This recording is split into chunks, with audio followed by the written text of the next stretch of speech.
சற்று நேரத்துக்கு முன்பதாக கத்தாருடைய அதிபர் பிரான்சினுடைய அதிபர் இம்மானுவல் மெக்ரானோடு தொலைபேசியில் உரையாடி இருக்கிறார் என்கிற செய்திகள் வெளியாகி இருக்கிறது. கான் யூனிஸ் பகுதிகளில் சிறிய அளவில் இயங்கி வந்த அமல் மருத்துவமனையும் இன்றோடு இழுத்து மூடப்படுகிறது. இனிமேல் அமல் மருத்துவமனை செயல்பட முடியாத அளவுக்கு இஸ்ரேலிய ஆக்கிரமிப்பு ராணுவம் மருத்துவமனையின் மீது படுபயங்கரமான தாக்குதல்களை நடத்தி இருக்கக்கூடிய அதே நேரத்தில் அவங்க உணவு கொடுக்க வந்ததே நாடகம், உணவு கொடுக்காம விட்டதும் நாடகம்ங்கிறது தெரியும். ஆனால் அதுக்கு சொல்ற பதில் என்னன்னு கேட்டா, பாலஸ்தீன விடுதலை ராணுவம் எங்களை அச்சுறுத்துகிறது என்கிறார்கள். ஒரு வாதத்திற்கு இது உண்மை என்று வைத்துக் கொண்டால், அமெரிக்காவினுடைய உணவு வழங்குகிற திட்டத்தையே அச்சுறுத்துகிற அளவுக்கு பாலஸ்தீன விடுதலை அமைப்பு இந்த நேரத்திலும் பலமாக இருக்கிறது என்பதையும் அவர்கள் சொல்லாமல் சொல்லிக் கொண்டிருக்கிறார்கள் என்பதையும் நம்ம புரிந்து கொள்ள முடியும். ஆனால் உண்மை என்னவென்று சொன்னால், இங்க நீங்க பார்க்கலாம், எகிப்தினுடைய கடற்பரப்புல ஃப்ரீடம் ஃப்ளோட்டிலா கூட்டணியினுடைய மேடரின் கப்பல் நிற்கக்கூடிய காட்சியை தான் நீங்க இந்த மேப்ல பார்க்கலாம். இது லைவ்ல இருந்து நாம ட்ராக் பண்ணி எடுத்திருக்கக்கூடிய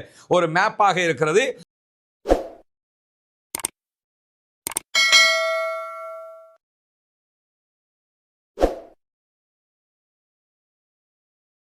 அஸ்ஸலாமு அலைக்கும் வரஹ்மத்துல்லாஹி வபரகாத்துஹு. பேரன்பிற்கினிய சகோதர சகோதரிகளை நம் அனைவர் மீதும் ஏக இறைவனுடைய அமைதியும் கருணையும் உண்டாகட்டுமாக என்கிற உயரிய பிரார்த்தனைகளோடு, பாலஸ்தீனத்தினுடைய காசா பகுதிகள் மீதான இஸ்ரேலிய ஆக்கிரமிப்பு இராணுவத்தினுடைய தாக்குதல்கள் கடந்த அக்டோபர் 8ஆம் தேதி 2023ஆம் ஆண்டு ஆரம்பிக்கப்பட்டதில் இருந்து இன்றைய நாள் வரைக்கும் சுமார் 610 நாட்களாக நடைபெற்று வருகிறது. இந்த 610 நாட்களுக்குள்ளாக நம்ம எடுத்துக்கிட்டோம்னா, காசாவுக்குள் நாங்கள் நுழைகிறோம், காசாவை முழுமையாக கைப்பற்ற போகிறோம், பாலஸ்தீன போராட்ட அமைப்பினரை மொத்தமாக அழிப்போம், அவர்களுடைய ஆட்சியை கைப்பற்றுவோம், அங்கிருக்கக்கூடிய பணைய கைதிகளை, இஸ்ரேலிய பணைய கைதிகளை உயிரோடு மீட்டுக் கொண்டு வருவோம் என்றுதான் இஸ்ரேலிய ஆக்கிரமிப்பு இராணுவம் காசாவுக்குள் நுழைந்தது. ஆனால் 610 நாட்களை தாண்டுகிற இந்த தருணத்தில் கூட அவர்கள் சொன்ன எந்த இலக்குகளையும் அவர்களால் அடைய முடியாமல் இருக்கிறது என்பதுதான் அவர்களுடைய மாபெரும் தோல்வியாக சர்வதேச மட்டத்தில் பார்க்கப்படுகிறது. ஆனாலும் தொடர்ந்தும் பாலஸ்தீன அப்பாவிகள் மீதான படுபயங்கரமான தாக்குதல்களை இஸ்ரேல் நடத்தி வருகிறது என்பது நமக்கு தெரியும். இன்றைக்கு கடந்த 24 மணி நேரங்களுக்குள்ளாக 71 அப்பாவிகள் கொல்லப்பட்டிருக்கிறார்கள், ஷஹீதாகி இருக்கிறார்கள். காசாவிலே இதுவரைக்கும் 109 பாலஸ்தீன அப்பாவிகள் படுகாயம் அடைந்திருக்கிறார்கள் என்கிற செய்திகளையும் பாலஸ்தீன சுகாதார அமைப்பு இன்றைக்கு வெளியிட்டிருக்கக்கூடிய அதே நேரத்தில் கான் யூனிஸ் பகுதிகளில் சிறிய அளவில் இயங்கி வந்த அமல் மருத்துவமனையும் இன்றோடு இழுத்து மூடப்படுகிறது. இனிமேல் அமல் மருத்துவமனை செயல்பட முடியாத அளவுக்கு இஸ்ரேலிய ஆக்கிரமிப்பு இராணுவம் மருத்துவமனையின் மீது படுபயங்கரமான தாக்குதல்களை நடத்தி இருக்கக்கூடிய அதே நேரத்தில் நார்த் காசா பகுதிகளில் எந்த விதமான மருத்துவமனைகளும் இயங்கவில்லை என்கிற செய்திகளையும் இன்றைக்கு WHO வேர்ல்டு ஹெல்த் ஆர்கனைசேஷனும் வெளியிட்டிருக்கக்கூடிய காட்சிகளை நம்ம பார்க்க முடிகிறது. அதே நேரத்தில் WHO இன்றைக்கு வெளியிட்டிருக்கக்கூடிய அறிக்கையை போலவே UNRWA ஐநாவினுடைய பாலஸ்தீன அப்பாவிகளுக்கான உதவி வழங்குகிற உதவி மையம் ஒரு அறிக்கையை வெளியிட்டிருக்கிறது. அதில் அவங்க என்ன சொல்றாங்கன்னா, எனி டைம் காசா மக்களுக்கு உதவி வழங்குவதற்கு நாங்கள் காத்துக் கொண்டிருக்கிறோம், ஆனால் காசாவுக்குள் நுழைவதற்கான அனுமதி எங்களுக்கு இன்னும் தரப்படவில்லை. காசாவுக்குள் நுழைவதற்கான அனுமதி தரப்படுகிற பட்சத்தில் உடனடியாக மக்களுக்கான உணவுகளையும் மருந்துகளையும் விநியோகிப்பதற்கு தேவையான அனைத்தையும் நாங்கள் ஏற்பாடு செய்து வைத்திருக்கிறோம். ஆனால் காசாவுக்குள் இயங்கக்கூடிய UNRWA அமைப்பினர் பாலஸ்தீன விடுதலை இராணுவத்தோடு இணைந்து தாக்குதல்களில் ஈடுபட்டதாக இஸ்ரேல் பொய்யான குற்றச்சாட்டுகளை சுமத்தி வருகிறது. தொடர்ந்தும் நாங்கள் அதற்கான ஆதாரங்களை ஐநாவில் சமர்ப்பிக்குமாறு கேட்டு வருகிறோம். அவர்கள் எந்த ஆதாரங்களையும் சமர்ப்பிக்கவில்லை என்கிற செய்தியையும் அவர்கள் வெளியிட்டிருக்கிறார்கள். அதே நேரத்தில் நமக்கு தெரியும், ஒரு நாடகம் அரங்கேறியது. அமெரிக்காவும் இஸ்ரேலும் சேர்ந்து பாலஸ்தீன அப்பாவிகளுக்கு உணவு கொடுக்க போகிறோம் என்று காசா ட்ரஸ்ட், காசா அறக்கட்டளை என்றொன்றை ஆரம்பித்து அதனூடாக உணவு கொடுக்க வந்தாங்க. அங்க உணவு கொடுக்க வந்த இடத்துல உணவு எடுக்க வந்த அப்பாவிகளை சுட்டுக் கொன்றவர்கள் இன்றைக்கு ஒரு அறிக்கையை வெளியிட்டிருக்கிறாங்க. அந்த அறிக்கையில் அவங்க என்ன சொல்றாங்கன்னா, பாலஸ்தீனத்துக்குள்ள எங்களுக்கு உணவுகளை விநியோகிக்க முடியல, ஏன்னா பாலஸ்தீன விடுதலை இராணுவம் எங்களை அச்சுறுத்துகிறது என்று ஒரு கதையை அளந்து விட்டுருக்கிறாங்க. அவங்க உணவு கொடுக்க வந்ததே நாடகம், உணவு கொடுக்காம விட்டதும் நாடகம்ங்கிறது தெரியும். ஆனால் அதுக்கு சொல்ற பதில் என்னன்னு கேட்டா, பாலஸ்தீன விடுதலை ராணுவம் எங்களை அச்சுறுத்துகிறது என்கிறார்கள். ஒரு வாதத்திற்கு இது உண்மை என்று வைத்துக் கொண்டால், அமெரிக்காவினுடைய உணவு வழங்குகிற திட்டத்தையே அச்சுறுத்துகிற அளவுக்கு பாலஸ்தீன விடுதலை அமைப்பு இந்த நேரத்திலும் பலமாக இருக்கிறது என்பதையும் அவர்கள் சொல்லாமல் சொல்லிக் கொண்டிருக்கிறார்கள் என்பதையும் நம்ம புரிந்து கொள்ள முடியும். ஆனால் உண்மை என்னவென்று சொன்னால், பாலஸ்தீன விடுதலை அமைப்பு பலமாக இருக்கிறது, ஆனால் உணவு கொடுக்கக்கூடிய யாரையும் அவர்கள் அச்சுறுத்தவில்லை. பாலஸ்தீனத்திற்கு உணவு கொடுக்க வேண்டிய பொறுப்பில் இருக்கக்கூடிய ஐநாவினுடைய உதவி மையமான UNRWA உணவு வழங்க விடாமல் தடுப்பதுதான் இவர்கள் செய்யக்கூடிய மிகப்பெரிய அநியாயமாக இருக்கக்கூடிய நேரத்தில், சற்று நேரத்துக்கு முன்பதாக கத்தாருடைய அதிபர் பிரான்சினுடைய அதிபர் இம்மானுவல் மெக்ரானோடு தொலைபேசியில் உரையாடி இருக்கிறார் என்கிற செய்திகள் வெளியாகி இருக்கிறது. அந்த உரையாடல்ல எதிர்வருகிற நாட்கள்ல, எதிர்வருகிற 18ஆம் தேதி வாஷிங்டன்ல நடைபெற இருக்கிற பாலஸ்தீனத்திற்கு ஆதரவான மாநாடு தொடர்பாக பேசப்பட்டதாகவும், பாலஸ்தீனத்தை தனிநாடாக அங்கீகரிப்பது தொடர்பான பல விவகாரங்கள் பேசப்பட்டதாகவும் கத்தார் முதல் கட்டமாக செய்தி வெளியிட்டிருக்கிறது. தொடர்ந்து மேலதிக செய்திகள் என்ன என்பதை கத்தார் வெளியிடுகிற போது அதனையும் நாம் உங்களோடு பகிர்ந்து கொள்ள தயாராக இருக்கிற அதே நேரத்தில், நமக்கு தெரியும் காசா மீதான கடற்படை முற்றுகை, இஸ்ரேலிய ஆக்கிரமிப்பு ராணுவத்தினுடைய நாவல் போர்சஸ் என்ன பண்றாங்கன்னா, காசாவை சுற்றி முற்றுகையிட்டுக் கொண்டு நிற்கிறார்கள். கடல் வழியாக யாரும் உணவுகளை கொண்டு வந்து கொடுத்து விடக் கூடாது என்பதுதான் அவர்களுடைய முக்கியமான நோக்கமாக இருக்கிறது. இந்த அவர்களுடைய திட்டத்தை முறையடிக்கும் விதமாக மேடலின் என்கிற ஒரு கப்பல்ல இத்தாலியில இருந்து 12 பேர் கொண்ட குழுவினர் காசாவை நோக்கி வந்து கொண்டிருக்கிறார்கள் என்கிற செய்திகளை நம்ம ஏற்கனவே சொல்லி இருக்கிறோம். அந்த செய்தியின் அடிப்படையில் இன்றைக்கு மேடலின் கப்பல் தொடர்பாக ஒரு முக்கியமான அறிவிப்பு வெளியாகி இருக்கிறது. இந்த மேடலின் கப்பல் என்பது ஃப்ரீடம் ஃப்ளோட்டிலா கூட்டணியினுடைய ஒரு அங்கமாக இருக்கிறது. 12 பேரும் சாதாரண ஆட்கள் கிடையாது. ஒவ்வொரு வகையில இன்ஃப்ளூயன்சராக அவங்க இருக்கிறாங்க. குறிப்பாக இந்த மேடலின் கப்பலுக்குள்ள கிரேட்டா துன்பர்க் இருக்கிறாங்க. கிரேட்டா துன்பர்க்கினுடைய ஃபேஸ்புக்கை ஃபாலோ பண்ணாதவங்க ஃபாலோ பண்ணுங்க. நிறைய தகவல்கள் இந்த கப்பல் தொடர்பாக அவங்க வெளியிட்டுக்கிட்டு இருக்கிறாங்க. சூழலியல் பாதுகாப்பு ஒரு சமூக சேவகராக அவங்க இருக்கிறாங்க. அவங்க நிறைய தகவல்களை வெளியிடுகிற அதே நேரத்தில் அதற்குள்ளாக ஐரிஷினுடைய ஒரு நடிகர் இருக்கிறார். அதை தாண்டி அந்த கப்பல்ல யூரோ பாராளுமன்ற உறுப்பினரும் இருக்கிறார்கள். ஐரோப்பாவினுடைய பாராளுமன்ற உறுப்பினராக இருக்கக்கூடிய ரிமா ஹசன் அவங்களும் அதுக்குள்ளே இருக்கிறாங்க. இவங்க தான் ரிமா ஹசன். எப்பொழுதுமே அவங்க பார்லிமெண்ட்லையும் இந்த கூஃபியாவோடு தான் இருக்கக்கூடிய காட்சிகளை நீங்க பார்க்கலாம். ரிமா ஹசன் என்று சொல்லி அவங்க இன்ஸ்டாவில் இருக்கிறாங்க. அவர்களுடைய பதிவுகள் எல்லாமே காசாவுக்கு ஆதரவான பதிவுகளாக இருக்கும். அவங்களும் இந்த கப்பல்ல போறாங்க. அடிக்கடி அல் ஜசீராவுல கப்பல்ல இருந்துகிட்டே இவங்க பேட்டி கொடுக்கக்கூடிய காட்சிகளும் வெளியாகி கொண்டிருக்கக்கூடிய நேரத்தில் தான் இந்த கப்பல் தற்போது எகிப்திய கடல் பரப்புக்கு வந்துவிட்டது என்கிற செய்திகள் வெளியாகி இருக்கிறது. இங்க நீங்க பார்க்கலாம், எகிப்தினுடைய கடற்பரப்புல ஃப்ரீடம் ஃப்ளோட்டிலா கூட்டணியினுடைய மேடரின் கப்பல் நிற்கக்கூடிய காட்சியை தான் நீங்க இந்த மேப்ல பார்க்கலாம். இது லைவ்ல இருந்து நாம ட்ராக் பண்ணி எடுத்திருக்கக்கூடிய ஒரு மேப்பாக இருக்கிறது. இங்க இருந்து தான் கப்பல் புறப்பட்டது. புறப்பட்ட கப்பல் வருகிற வழியில இங்க நீங்க பாத்தீங்கன்னா இந்த இடத்துக்கு வந்து இப்படி மாறி இங்கே பயணித்துக் கொண்டிருக்கிறது. இதற்கான காரணம் என்னன்னா, இந்த இடத்துக்கு வரும்போது அகதிகளாக ஒரு நாட்டில் இருந்து வெளியேறக்கூடியவங்க ஒரு கப்பல்ல சிக்கி தவித்த நேரத்தில் அந்த கப்பலை அவர்கள் காப்பாற்றுவதற்காக போயிருந்தாங்க. அந்த இடத்துல ஒரு சின்ன மாறுதல் அவர்களுக்கு மாறி வந்தது. மாறி என்ன பண்றாங்கன்னா, திரும்ப தற்போது இந்த இடத்துக்கு வந்திருக்கிறாங்க. இந்த இடத்த நீங்க எடுத்துக்கிட்டீங்கன்னா இங்க நீங்க பார்க்கலாம் காசா ஸ்ட்ரிப் இங்க இருக்குது. இங்க நீங்க பார்க்கலாம் இஸ்ரேல், இந்த இடத்துல தான் இஸ்ரேல் இருக்கிறது. இஸ்ரேல்ல காசா ஸ்ட்ரிப் இந்த இடத்துல இருக்குது. இதுதான் காசா. இந்த காசாவினுடைய அவங்க இந்த தூரத்துக்கு வர வேண்டி இருக்குது. இந்த இடத்துக்கு வந்தாங்கன்னா காசாவினுடைய கடற்பரப்பை அடைந்து விடுவார்கள். தற்போது அவங்க இருக்கக்கூடிய இந்த கடற்பரப்பு என்பது ஈஜிப்டுக்கு மேலே இருக்கக்கூடிய சர்வதேச இன்டர்நேஷனல் கடற்பரப்பாக இருக்கிறது. அந்த கடற்பரப்பில் தான் வந்து கொண்டிருக்கிறாங்க. இந்த கப்பலை நாங்கள் தடுப்போம் என்கிறது இஸ்ரேல். ஆனால் நீங்கள் என்ன செய்தாலும் நாங்கள் நுழைவோம் என்கிறது ஃப்ரீடம் ஃப்ளோட்டிலா. எனவே மேடரின் கப்பல் தற்போது இவ்வளவு நெருக்கத்திற்கு வந்திருக்கிறார்கள். வல்ல ரஹ்மான் அவர்களுக்கு அருள் புரிய வேண்டும்.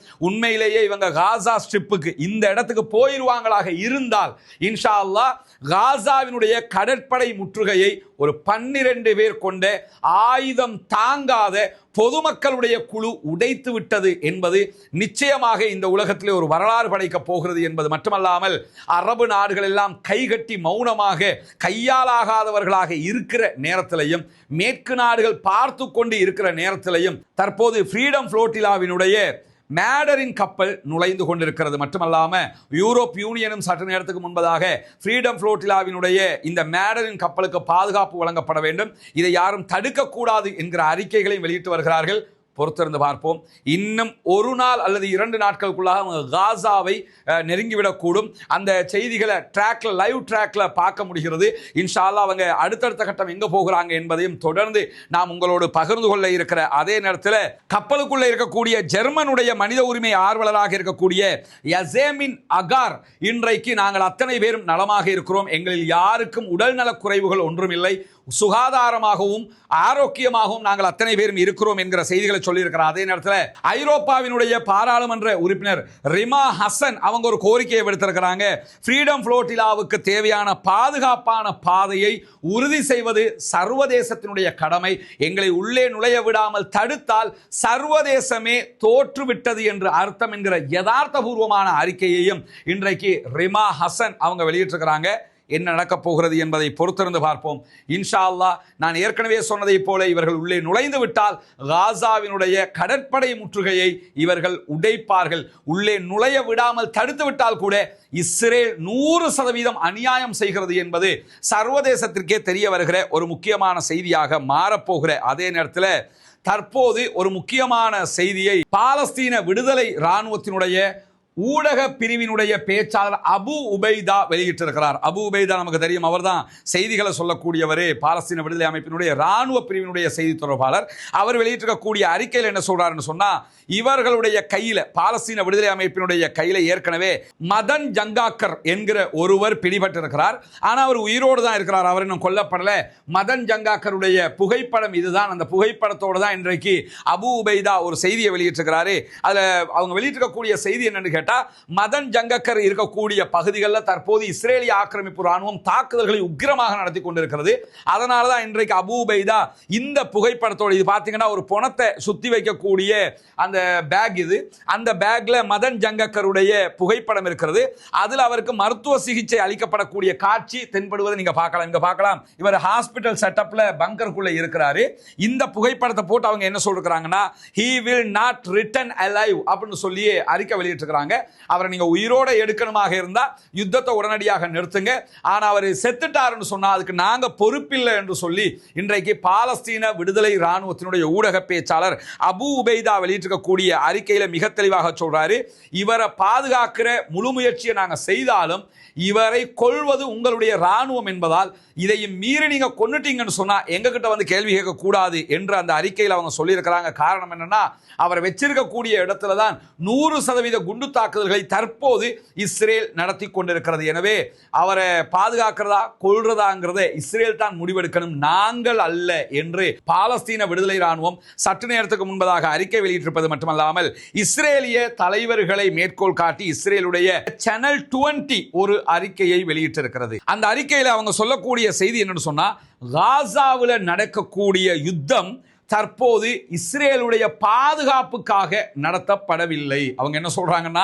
இஸ்ரேலை பாதுகாக்கிறதுக்கு தான் யுத்தம் நடத்துறோம்னு சொல்றாங்கல்ல, அதை இன்றைக்கு சேனல் 20, இது அல் ஜசீராவுடைய செய்தி கிடையாது, அல்லது பிரஸ் டிவியினுடைய செய்தி கிடையாது, அல் குதுஸ் நெட்வொர்க்கினுடைய செய்தி கிடையாது, அக்ஸா டிவியினுடைய செய்தி கிடையாது.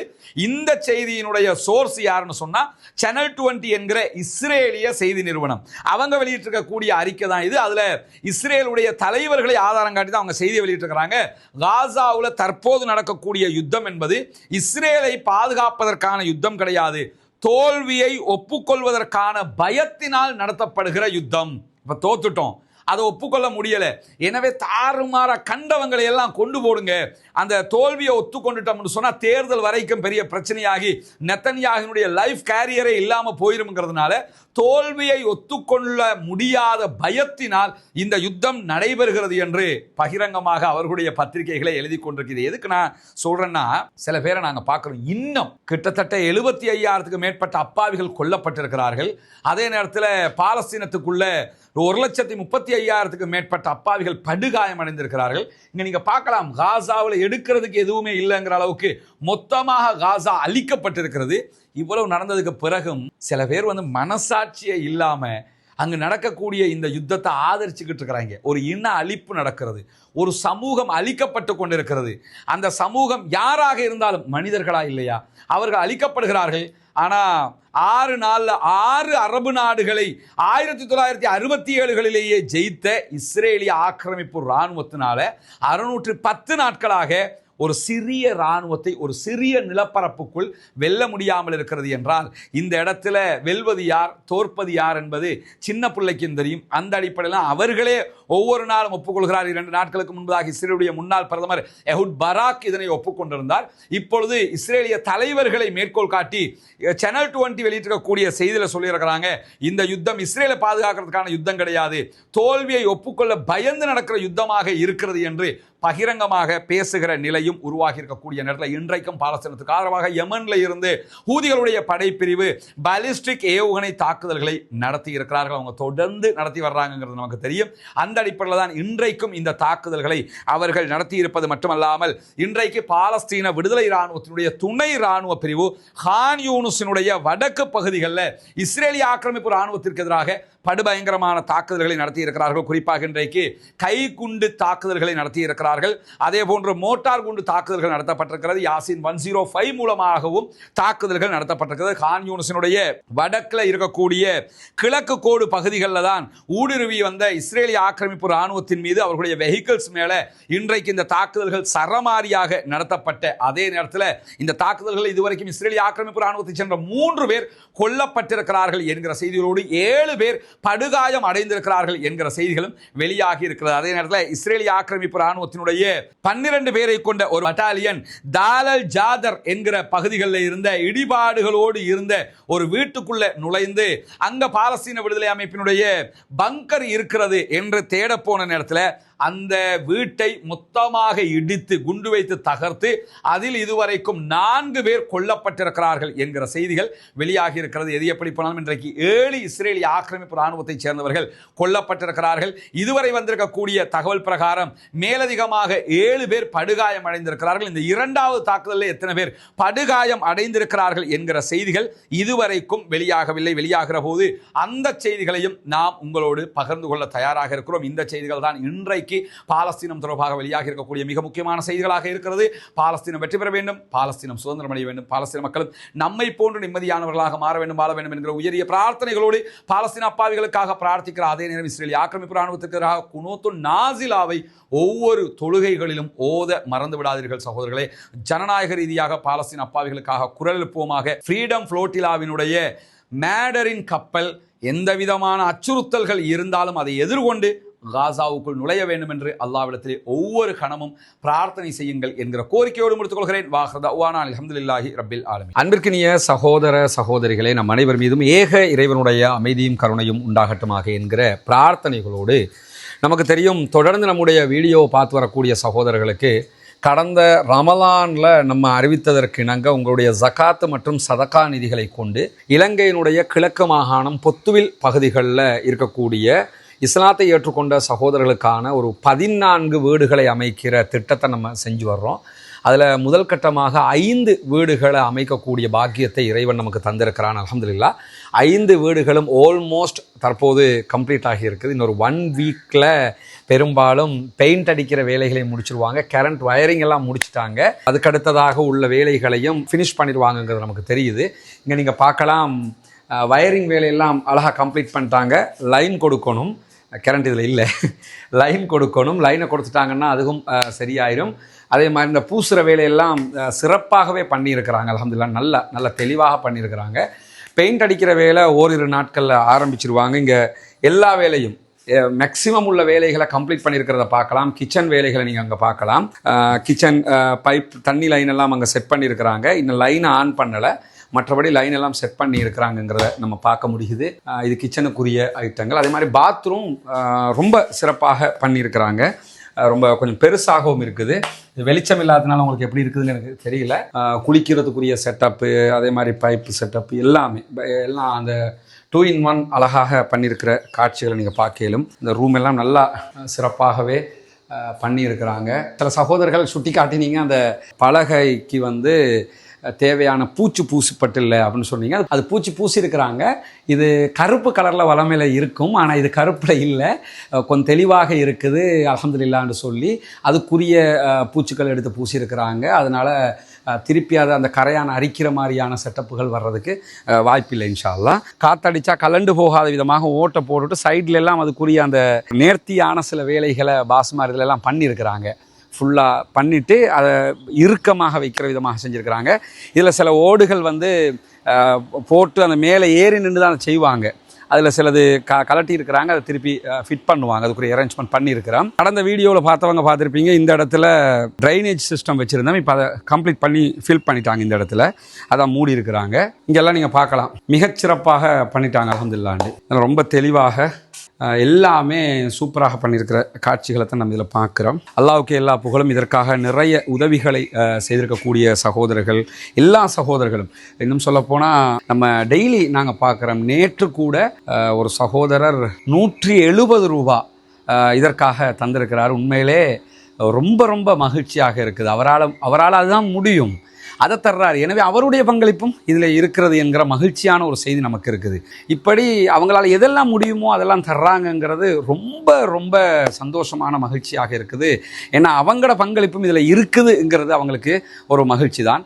எனவே அல்லாஹ் இது அத்தனை பேருக்கும் கூலி தர பொருத்தமானவன் கூலியை தர வேண்டும் என்று பிரார்த்தனை செய்கிறார். அதே நேரத்தில் இதற்காக இங்கே நின்று இரவு பகல் பாராமல் எந்த விதமான லாப நோக்கமற்று செயல்படக்கூடிய சகோதரர்கள் இருக்கிறாங்க. அவங்களுக்காகவும் கட்டாயம் பிரார்த்தனை பண்ணுங்கள். இன்ஷா அல்லாஹ் இன்னொரு வீக்கில் இது கம்ப்ளீட் ஆகும். இந்த மாத கடைசி அல்லது அடுத்த மாத ஆரம்பத்தில் நம்ம இந்த 5 வீடுகளை 5 குடும்பங்களுக்கு கையளிக்க இருக்கிற அந்த மகிழ்ச்சிகரமான சம்பவமும் நடைபெற இருக்கிறது என்பதையும் இந்த இடத்துல உங்களுக்கு தெரிவித்துக் கொள்கிறேன். இது எல்லாமே நீங்கள் தரக்கூடிய தான தர்மம், ஜக்காத்து, சதக்கா நிதிகளை கொண்டு தான் நம்ம செஞ்சுக்கிட்டு இருக்கிறோம்ங்கிறது உங்களுக்கு தெரியும். 14 வீடுகள் நம்ம கட்டணும்.